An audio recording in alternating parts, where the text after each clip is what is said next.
All right, everyone, welcome back, and thanks for joining us again. We're the whole crew's here tonight. That's pretty exciting. Claps and wines. Excellent. Cheers. So starting off where we left last week, there was a failed attempt at a coup by Elkfang against Lady Ilvara Mizram. Which didn't end out too well for you, did it, Elkfang? What happened there? Well, I drank from this radiant pool of water that was enhanced by magic, and I felt a great power surge through my form. I felt invincible. So I decided that I would attack Mistress Ilvara, especially since she comes from the same house that I ran from. Yes, and it didn't go down too well. So she's still clearly outmatches the rest of you, and she knocked you out. Yeah. You guys can't hear the sound effects, but I just played the "oh no" sound effect. We'll see it on the YouTube. It'll come out awesome in post. Yeah. So so basically, she's had enough of that room, and you were knocked unconscious, and I believe Tarla, the barbarian of the group, is now sort of dragging you behind the rest of the party, as I think Drin and Bellico are now the front guards. So these two guys have, I think, some scimitars, maybe a short bow or something like that. Tarla, I think you're carrying a pickaxe, and you all pretty much have no armor. You're just sort of in like basic cloth and that sort of thing. So the journey through the rest of the caves is pretty uneventful. You go on for a while, just traversing these sort of tunnels of this ancient sort of dungeon. As you're traveling through, guys, what's sort of going on in the party? Well, Am I conscious yet? No. This I'm might be pretty a good time pissed for off. Tarla to introduce herself. well, I'm pissed off. I wasn't I'm not happy to be here in the first place, and I've got to carry this freaking a lot heavier than he bloody well looks drow. I've got him over my shoulder. Like, I have been mining all day for this freaking bitch. If I had even a javelin, this would be over. But I don't. So I'm tired. I'm not really caring whether or not he gets a couple of extra bumps and scrapes along the way. Because really, he should have bided his time. Can you make I'm just trudging. a perception roll for me, please? Sure. Oh, that was good. Plus my perception. That was an 18. Excellent. Nice. So for the last few minutes, you've actually heard this sort of noise coming from just behind you, and it sort of sounds like someone sort of breathing raggedly. I sort of heft him up on my shoulder a bit, see if he goes or not, and I sort of try and crane over my back to see if his eyes are opening. So Elkfang, you've been awake for about 10 minutes. I was just resting. I swear. Well, this is good. Nice and relaxing. Just person's carrying me around. I'll open my eyes and cast my eyes down in a gesture of a apology, and I'll stand on my own feet.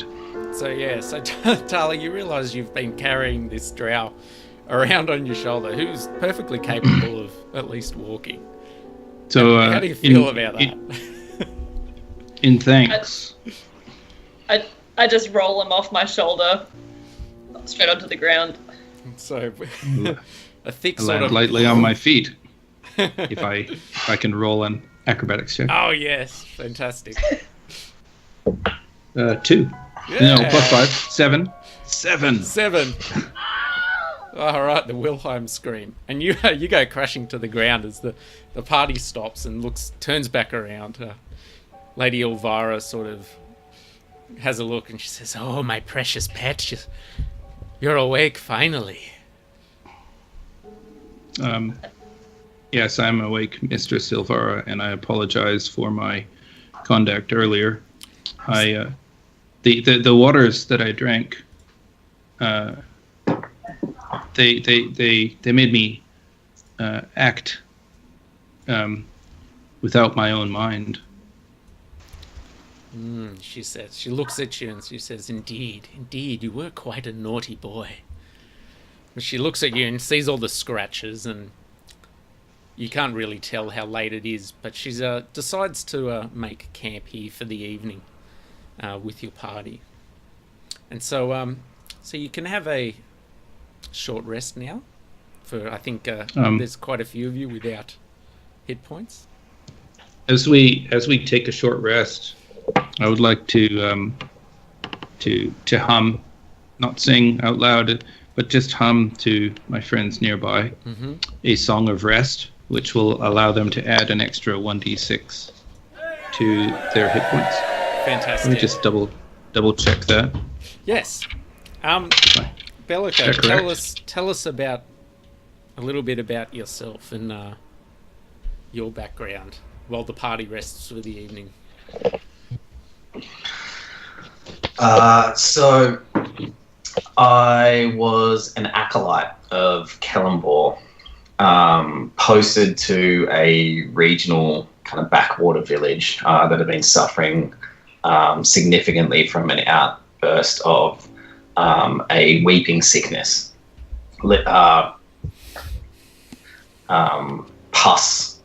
Pus-like sores would erupt over the body in a quick succession after coming down with common cold and flu symptoms.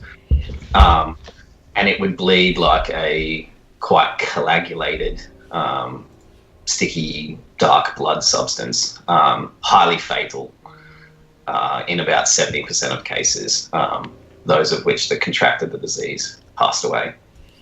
At that village, I was kind of apprenticed to a priest of that order, Pyax, his name was, and he was quite elderly by this time. He had a wife by the name of Celeste, and I immediately fell for her upon seeing her. She appeared to be many years, many decades his junior, more aligned with my age than my master's. And my master came to take the sickness himself. There was a sickle seed extract that I was given by Celeste in order to kind of prolong Pyax's life. But seeing as though by that time we had struck up an affair, I chose not to administer the cure. How scandalous. Woo. You wouldn't read about this. Terrible. And that's all I care to say about it. It's now I'm here, searching for a tome,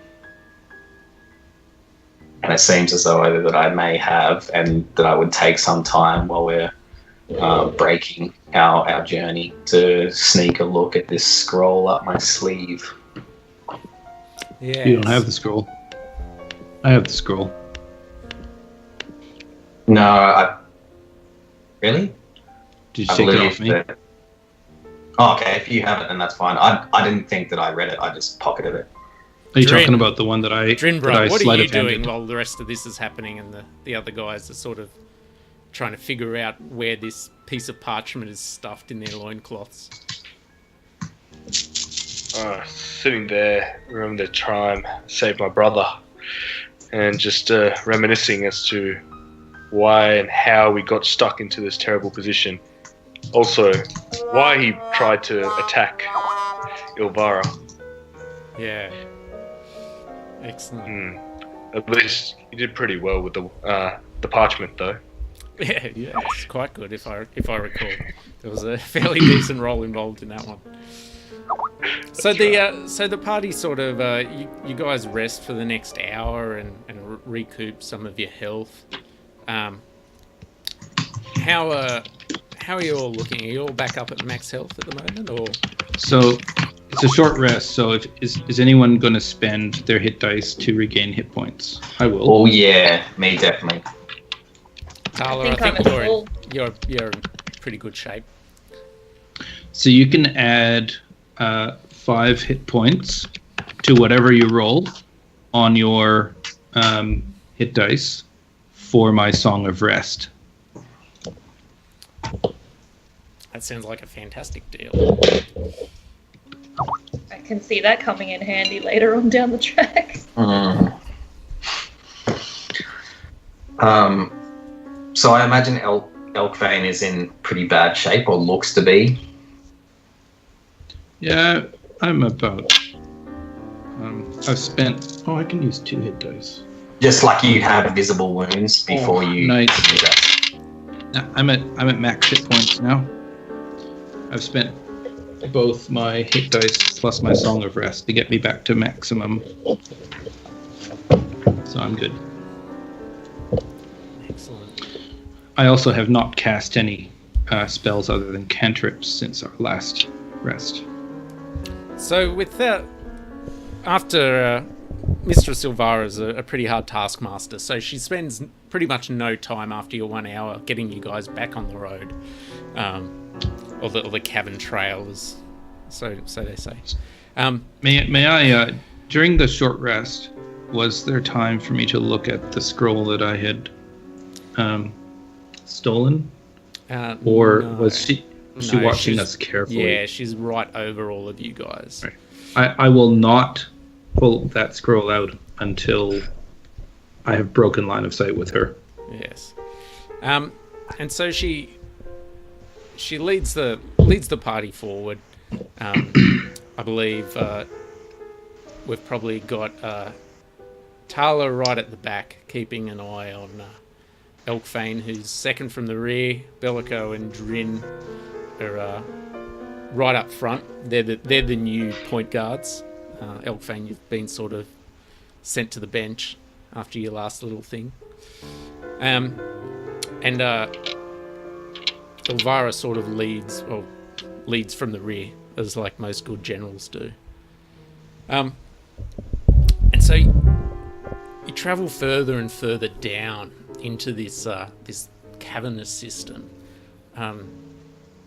but then it suddenly takes a nice sort of upwards turn, and it rises, and you sort of travel, I don't know, maybe on about a 15-degree angle through this really quite tight corridor.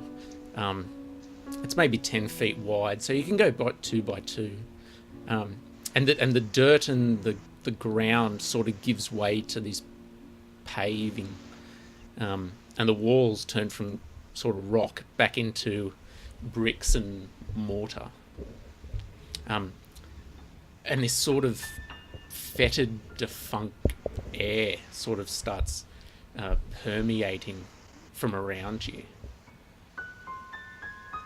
As you reach sort of the top of this rise or this slope, you come across a door set into the wall.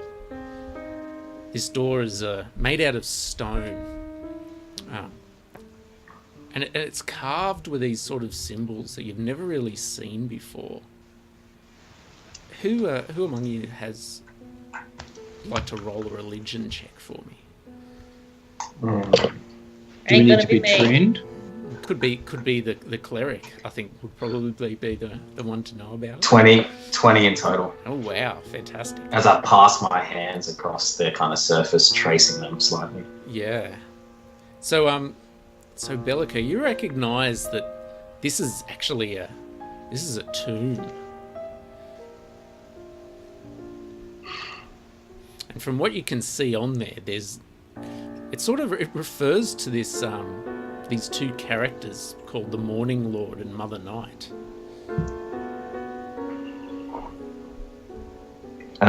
What script is it? It's actually it's written in common. Well, it's not really. There's no script, but there's sort of these pictograms or iconography. Yeah, right. Yeah. So Lady Ilvara from the back looks and she says, "This must be the tomb of Elistray that I was looking for." She said, I say, "Thank God." I take my pickaxe and I hit the door. Excellent. So I'm done with it. Tarla's done with it. Excellent. So Tarla, you run forward and strike your pickaxe against the door, and it sort of just smashes right through the middle of it. Actually, it's actually less like a door and probably like a what do you call it? Just like a concrete sort of font that was sort of put up in front of an opening, and you just bash right through it, and the opening sort of crumbles inwards in this sort of large splash of dust and clay and pottery. From the inside, you can't really see, Tarla, yourself. You can't actually see inside the room. It's just pitch black. And from the rear, Ilvara sort of pokes at you, Elkfane. She says, "Well, come on, my love. Inside the room we go." I walk into the room. Excellent. And as I do, I sing a song of, I whistle actually a song of inspiration at, sorry, what's your character's name again, Georgia? Oh, Tarla. At Tarla. Yep. So you get a 1d6, which you can add to any saving throw or attack roll at any time of your choosing in the next hour. Sort of, as you do that, because I'm not a fan of anyone right now, as you sort of whistle it to me, I'm like a bit confused, and then I'm kind of like, I sort of give you a nod, a very, very minor nod of approval. It's a great compliment by the sounds of it. and I whisper, thanks for carrying me for so long. And I whisper back, this is a gift. Sorry for hitting your head so many times. So, your party enters into the room. And who has a night vision? We've got Elkfane and Drin.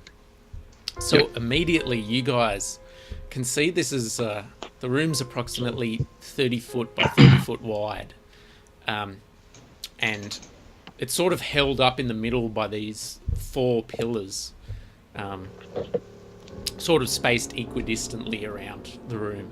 In the middle of the room there is this large pedestal with a sarcophagus, or what seems to be a sarcophagus, sitting in the middle of it. It's approximately about 2 feet wide by 7 foot long. The most interesting feature that you can see are these 4 statues, one in each corner of the room as you enter. And Ilvara sort of follows you in from the rear. She has I think, light cast on her, and it sort of illuminates the room. But on each of the 4 pillars, there's spots for torches if you have them. So, from what you can tell, this would have been like the tomb of a human. It has very like a Bellico. You would recognise it as human architecture. Modern? What is modern in the Forgotten Realms? Possibly. Yeah, but like you can roll yeah. a what do we got? Is it dungeoneering or History maybe? Yeah, history. I think dungeoneering's showing the Pathfinder in me. That looks like a nat 20. Nat 20, 25 in total. Fantastic. Yeah, you can tell this is about 300 years old, this tomb. And the most interesting feature for you, Bellico, is that some of these, as you sort of look around, there's a symbol on this sarcophagus that you recognise, and it's that of an old wizard, who is known to partake in the necromantic rites. Cato the Undead, he was called. Cato Ingenato. Fallen and reviled. This place is old, from a prior age. You see, 300 winters or more. excellent. And so, Tarla, you what do you know about tombs? What's the one thing that tombs usually have in your mind? They got stuff I can take. And I see Bellico's eyes just sort of light up just ever so slightly, because, I mean, my perception's not too great in here right now, but I can see his excitement. And now I know that there's something that I want in that tomb, and I don't want him to have it. There are likely wards placed around this sarcophagi. Well, you seem pretty smart. You should have a go at it first. Excellent. You see Ilvara, she walks over to one of the statues, and she says, this is her, this is Elistrei. And she looks around at the other statues and says to you all, investigate them now. We must know the secrets of this place. The door showed symbols of the Morning Lord and Mother Night. Excellent. So as you guys look around the room, in one corner of the room you see this statue. It's painted slightly in gold, actually. Behind he's rather tall and noble looking, and he's sort of, looking up towards the sky with his hand raised, and he has this golden sort of halo around his head. It's a many-pointed sun, and at his feet there's like what you would call like a planter box. That's something that you would find that you would put sort of herbs and that sort of stuff in. In the other corner, opposite him is where Ilvara is this thin elf-looking woman, but her skin is actually quite dark, sort of like a drow. And she has this long flowing hair, and her head is sort of tilted, and she's holding her hand out on her left ear.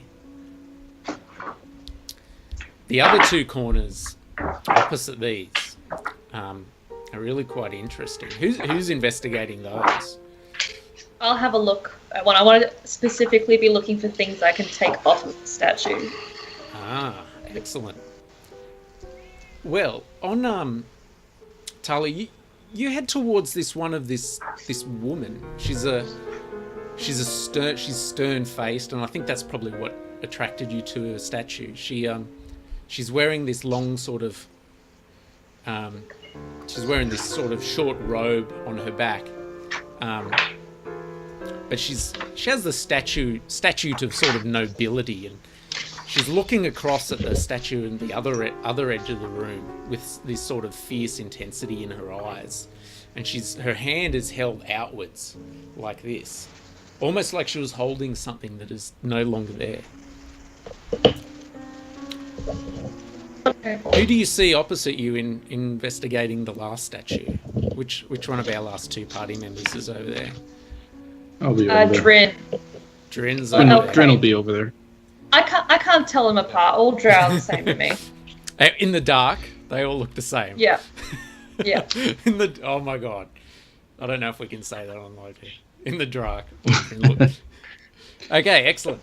So Drin, the statue you look at is of this stern, noble man. He's rather tall, and he's wearing this long, flowing cloak, and his eyes have this sort of fierce intensity, like It's a mixture of greed and lust as he looks across the room towards the statue that Tarla's standing in front of. He reaches out with one hand, while the other hand holds a cup, like a stone chalice. I look into the chalice to see if there's anything inside. Roll an investigation check for me.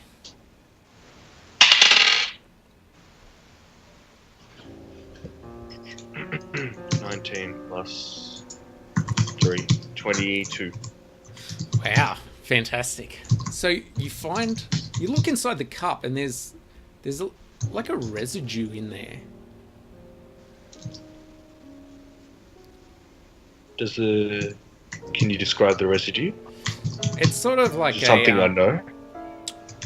Well, with your fantastic drow dark vision, it's shades of grey to you. So, but it looks like the inside of the cup's been stained at some point. Okay.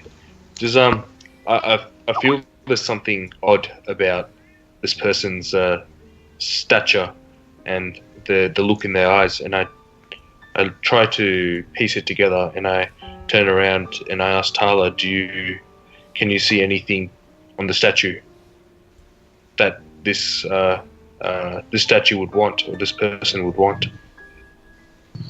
As he sort of addresses me from across the room, I'm trying to fit the pickaxe handle into her outstretched hand to try and figure out if I can activate something. And I'm sort of like... Yeah, you give it a go, but the pickaxe handle's a little bit too thick. What you see is Beleko ignite, like there's a couple of sparks from a flint and steel, and quickly that kind of balls up into like orange yellow light, and he casts it over kind of the sarcophagi, and he like sees you attempting to place the pickaxe into the outstretched hand. Says, "If that is indeed Mother Light, perhaps she wishes to hold some." And he like places holds the torch out for you. Sort of. So, Bellico, as you cast this spell, this. It's just like, sorry. Yeah, this bright. It's like a bright orb thing, isn't it? Yeah. Yeah. It actually illuminates the top of the sarcophagus, and you can actually see an inscription on the top of it.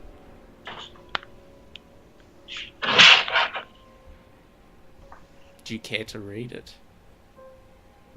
If it's in a script that I can, sure. Yeah. So it is. It's in common. Funnily enough, the script reads. Now let me see. How am I going to do this? For these icons I gave a flowing river from a shallow grave, a fertile patch and the light of dawn, a silent plea and a song forlorn. But at the end, through darkest night, the will to take up arms and fight.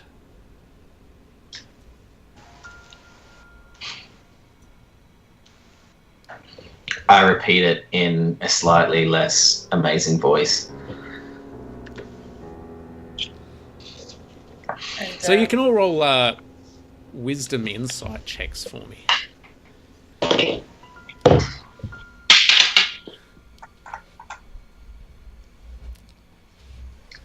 Nine.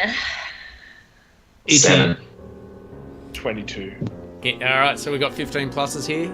15 plus, 15 plus. Yeah. Who's got 15 plus? Give me 15 plus. 2 of them. All right. Elfine and Drin. So, what statue are you in front of, Elkfane? I've been next to my brother. So, Having a look at that one. Drin, which one were you next to? The one with the chalice and his hands, his greed in his eyes. Yeah. So, looking inside this chalice and hearing those words, a flowing river from a shallow grave, you you think the cup might demand blood.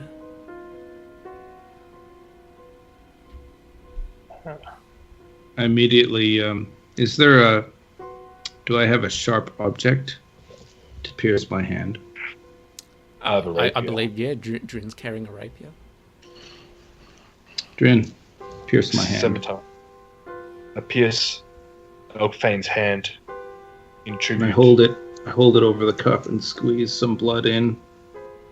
Your blood drips into See what the happens. cup, and it just sort of flows down. And it just keeps pulling and pulling, but you manage to sort of pull your hand away suddenly. And as you do that, a torch on the wall next to the statue bursts into flame.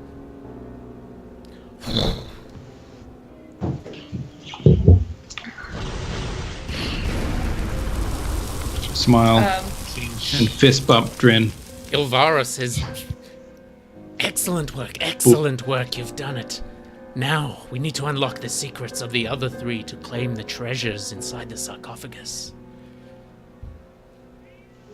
And then I run over to Elkfane and I grab his hand and I sort of yank him over towards my statue and just get his hand and like smush it I'll try on my to pour, statue to see if it does pour anything. blood into the open hand of the other one, knowing that it is futile. But I want to appease my crazed friend. Tarla, you can have an inspiration roll for that one. Thank you very much. Meanwhile, I'll go get one of the torches from the sconces on the wall. You Another roll, torch. actually, Drin and Elkfane.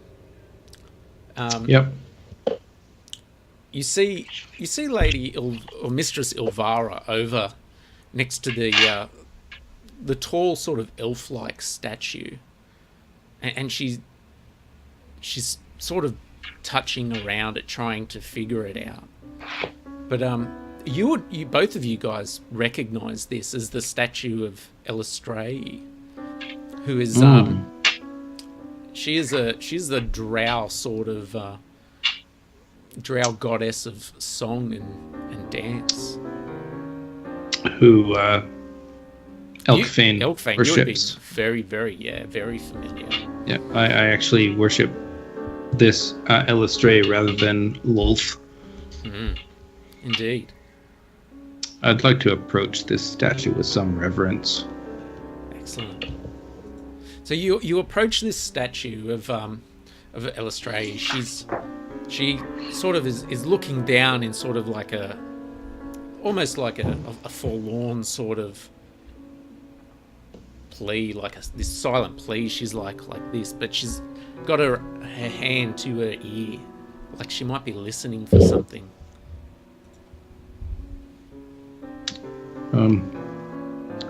Can I whistle a song of our homeland to her? What does it sound like? I can't whistle. Hang on. Dan. Here we go. Spot on me. Are you playing it in?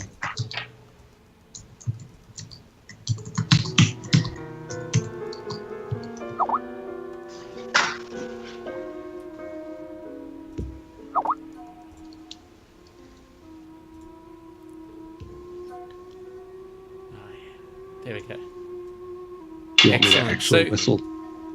I'm playing it through now, but you sort of hum this haunting melody.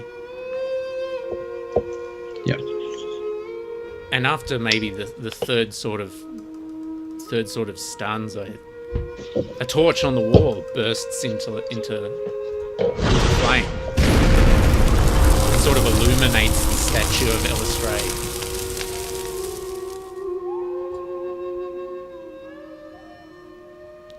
Lady Elvira turns to you and says, "Ah, my pet, I knew that you would figure it out.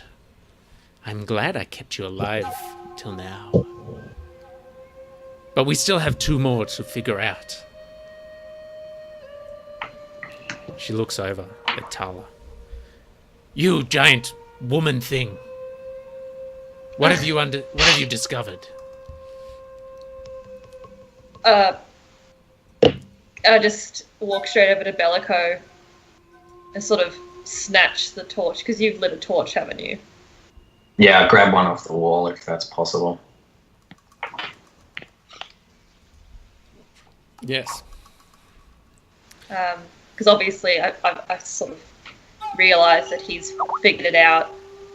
So I grab it off him. Sort of... Mm-hmm. I was going to do that next. I walk over to my statue and sort of like try to put it in. Like there's a couple of knobs of wood on the torch, and so I'm sort of like awkwardly trying to shove it in there, but I eventually get it into her hand. Well, you try, but it's just too big. It might fit something. Roll me a wisdom insight check.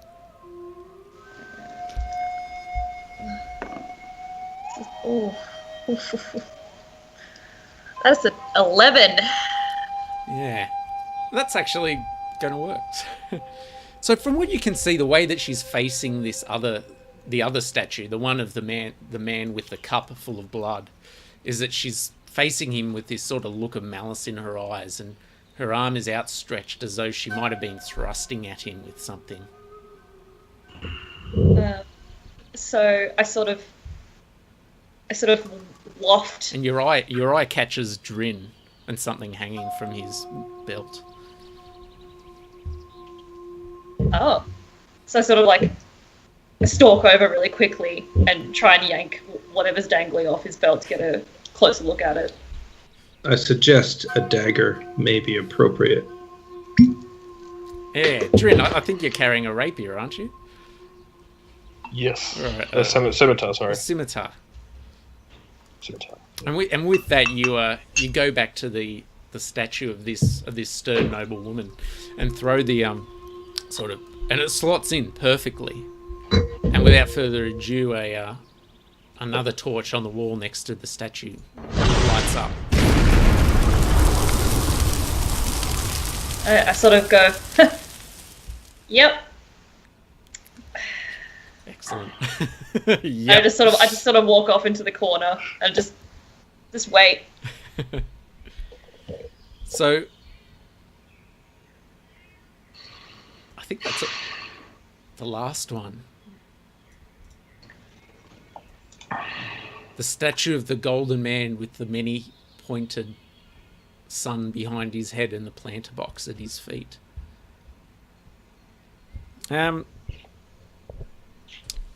Bellico, you would know this man as Lathander. He is a god of birth and soil and fertility.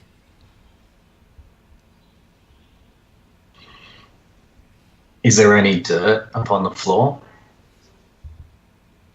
Or is it smooth pavement? It's smooth. Sorry. I bend down to the floor and like rub my hand on it, trying to kind of grasp up some dust and grime. Yeah, so it's a 300-year-old tomb. You managed to grab a handful of dust. Beautiful. Just kind of like blow it off the palm of my hand into the planter box. Excellent. So as the dust settles in the planter box, the final torch comes to life on the wall. And you see around the edge of the sarcophagus, the concrete cracks slightly,